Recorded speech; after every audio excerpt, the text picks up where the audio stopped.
नमस्कार दोस्तों, आप सभी का स्वागत है सीके यूनिक एग्जाम ट्रिक्स में। दोस्तों, जिन लोगों को चकबंदी लेखपाल का बेसब्री से इंतजार था तो इसका नोटिफिकेशन आ चुका है और ऑनलाइन भी स्टार्ट हो चुका है। तो इस फॉर्म को भरने से पहले जो इम्पोर्टेंट फैक्ट्स हैं उनके विषय में जान लेना आपके लिए ज़रूरी है। तो चलिए मैं शुरू करता हूँ और इन फैक्ट्स को मैं बताता हूँ। तो देखिए, ये जो चकबंदी लेखपाल की भर्ती होती है UPSSC के तहत कराई जाती है।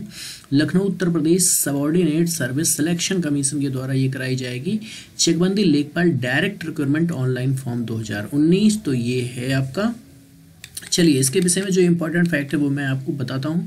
चकबंदी लेखपाल सामान्य चयन प्रतियोगात्मक परीक्षा 2019 की लिखित परीक्षा, देखिए यहाँ पे ध्यान देना, लिखित परीक्षा प्रारंभिक व मुख्य अथवा मुख्य परीक्षा के माध्यम से चयन हेतु भारत के नागरिकों से ऑनलाइन आवेदन आमंत्रित किए जाते हैं। अब देखिए यहाँ पे आपको ये समझ में नहीं आता होगा, मैं आपको ये चीज़ क्लियर कर दूं कि लिखित परीक्षा ब्रैकेट में है प्रारंभिक व मुख्य अथवा मुख्य परीक्षा के माध्यम से चयन हेतु भारत के नागरिकों से ऑनलाइन आवेदन आमंत्रित किए जाते हैं। तो इसको मैं आपको क्लियर कर देता हूँ कि इसका मतलब यहाँ पे क्या दिया गया। अब देखिए यहाँ पे ये जो किया गया है तो इसका मतलब यहाँ पर ये है, आयोग ने कहा है कि अगर अभ्यर्थी आवश्यकता से कहीं ज़्यादा होते हैं तो उस कंडीशन में आयोग मुख्य परीक्षा भी करवा सकता है। तो इसके लिए कोई अभ्यर्थी कोर्ट ना जा सके, इसलिए पहले नोटिफिकेशन में बाकायदा दिया गया है कि अभ्यर्थी ज़्यादा हो जाते हैं तो उनको कम करने के लिए मुख्य परीक्षा भी आयोजित की जा सकती है, जिसमें आयोग का निर्णय ही अंतिम निर्णय होगा। तो ऐसा नोटिफिकेशन में दिया गया है जिससे कि क्या होता है ना, बच्चे कोर्ट पहुंच जाते हैं तो ये सिस्टम ही ना हो। ठीक है, कोर्ट जाने का सिस्टम नहीं रहेगा, ये इसीलिए पहले नोटिफिकेशन में दिया गया है। चलिए अब आगे मैं आपको बता देता हूँ इंपॉर्टेंट डेट्स के विषय में। तो यहाँ पे देखिए इंपॉर्टेंट डेट्स की बात करें तो ऑनलाइन एप्लीकेशन बिगिन, यानी कि ऑनलाइन एप्लीकेशन जो स्टार्ट हुआ वो 6 फरवरी को स्टार्ट हो चुका है। Last date apply online form, तो ये 5 अप्रैल लास्ट डेट है। तो देखिए यहाँ पे लास्ट डेट का वेट ना करें, तभी बेहतर होगा, समय पे आप इसको अप्लाई कर दें। अगला है लास्ट डेट टू पे एग्ज़ाम फी, तो एग्ज़ाम फीस पे करने की डेट जो है लास्ट डेट वो भी 5 अप्रैल ही है। लास्ट डेट फॉर करेक्शन करने की डेट है लास्ट डेट फॉर्म में, तो यानी कि 12 अप्रैल है, यानी कि आपको 7 दिन मिल रहा है करेक्शन करने के लिए। Exam date will be notified soon, तो एग्ज़ाम डेट दोस्तों अभी मेंशन नहीं किया गया है, तो जब ये नोटिफाइड किया जाएगा तो आपको पता चल जाएगा, या मैं उस पर भी वीडियो बना दूंगा। देखिए उसके बाद हम कर लेते हैं बात एप्लीकेशन फ़ी की। तो जनरल कैटेगरी का जो फीस रखा गया है वो 185 रखा गया है, यहाँ पे 185 रुपये रखा गया है। और SC कैंडिडेट की बात करें तो 95 है, और PH कैंडिडेट की बात करें फिजिकल हैंडीकैप्ड की तो 25 रुपीज़ है। तो दोस्तों यहाँ पे देखिए, आपने देखा कि OBC और किसका क्या कहते हैं कि ST का जिक्र आपको नहीं मिला, यहाँ पे मैंने नहीं दिया। तो इसका रीज़न ये है दोस्तों कि इनकी पोस्ट यहाँ पर नहीं है। ठीक है, एक भी पोस्ट का मेंशन नहीं है OBC और ST का। ठीक, आगे है देखिए यहाँ पे हम बात कर लेते हैं अब जो एज की है। तो एज की बात कर लें तो 1 जुलाई 2019, देखिए जुलाई से एज ली जाती है अधिकतर, तो 1 जुलाई 2019 को आयु न्यूनतम 18 वर्ष और अधिकतम 40 वर्ष होनी चाहिए। उसके बाद अगर हम बात कर लें कैटेगरी की, जैसे SC कैटेगरी में जो एज रिलैक्सेशन मिलता है तो उसकी बात करें तो वो जैसा नियम है उसके अकॉर्डिंग एज रिलैक्सेशन मिल जाएगा, यानी कि आयु में छूट मिल जाएगी।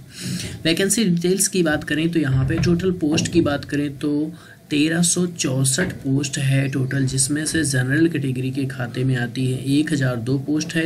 SC कैटेगरी में 362 पोस्ट है, OBC में 00 और ST में 00 है। जैसा कि मैंने अभी थोड़ी देर पहले बताया कि OBC और ST के लिए कोई पोस्ट यहाँ पर नहीं दी गई है।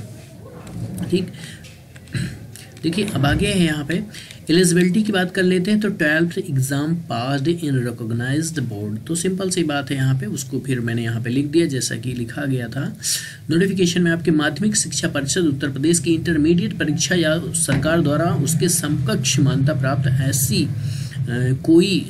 अन्य परीक्षा, यहाँ पे अन्य होगा, एनी हो गया है, कोई अन्य परीक्षा पास होना आवश्यक है। ठीक है, अधिमानी अर्हता, देखिए जो एक्स्ट्रा क्वालिफिकेशन होता है अधिमानी अर्हता, तो इनको कहीं ना कहीं रिलैक्सेशन मिलता है, यानी कि छूट मिलती है। तो देखिए यहाँ पे अन्य बातों के समान होने पर ऐसे अभ्यर्थियों को सीधी भर्ती के मामले में अधिमान्य दिया जाएगा। देखिए जैसे कि मान लीजिए किसी की उम्र सेम हो गई, नंबर भी सेम आ गए, तो उस कंडीशन में किसको वरीयता दी जाएगी। तो यहाँ पे देखिए पहला पॉइंट है प्रादेशिक सेना में न्यूनतम 2 वर्ष की अवधि तक सेवा की हो, यानी कि जिस किसी ने प्रादेशिक सेवा में 2 वर्ष तक सेवा की होगी उसको मान्यता दी जाएगी पहले। दूसरा पॉइंट है राष्ट्रीय कैडेट कोर का बी प्रमाण पत्र प्राप्त किया हो, तो जिसने भी एनसीसी किया है और बी प्रमाण पत्र लिया है तो उसको भी यहाँ पे बेनिफिट मिल सकता है या मिलेगा। ठीक, फिर उसके बाद हम बात कर लेते हैं रिजर्व सीट्स डिटेल की। तो यहाँ पे देखिए फ्रीडम फाइटर के लिए 27 सीट्स हैं और हैंडीकैप के लिए 54 है और फीमेल कैटेगरी के लिए 272 पोस्ट हैं।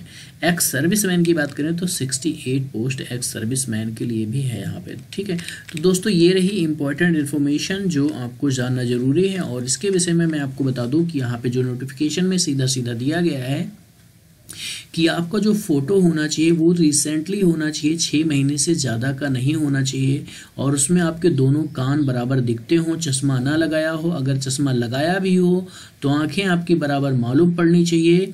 उसके साथ साथ एक कंडीशन ये है कि चश्मा आपका रंगीन नहीं होना चाहिए। ठीक है, आपकी नज़र जो है कैमरे पर सीधी हो, अभिव्यक्ति तटस्थ हो यानी आंखें खुली हों और मुंह बंद हों, सफ़ेद या हल्के ग्रे रंग की सादी पृष्ठभूमि आवश्यक है फोटो के लिए। ठीक है, तो बाकी फ़ोटो 6 महीने के भीतर का लिया गया हो, ये तो इम्पॉर्टेंट है। बाकी फिर जो चीज़ें हैं यहाँ पे चेहरे की छवि स्पष्ट दिखाई देनी चाहिए, चेहरे पर अत्यधिक चमक या छाया नहीं होनी चाहिए, ठुड्डी से शिखर तक साफ दिखता हो, चेहरे के दोनों किनारे यानी दोनों कान साफ दिखते हों।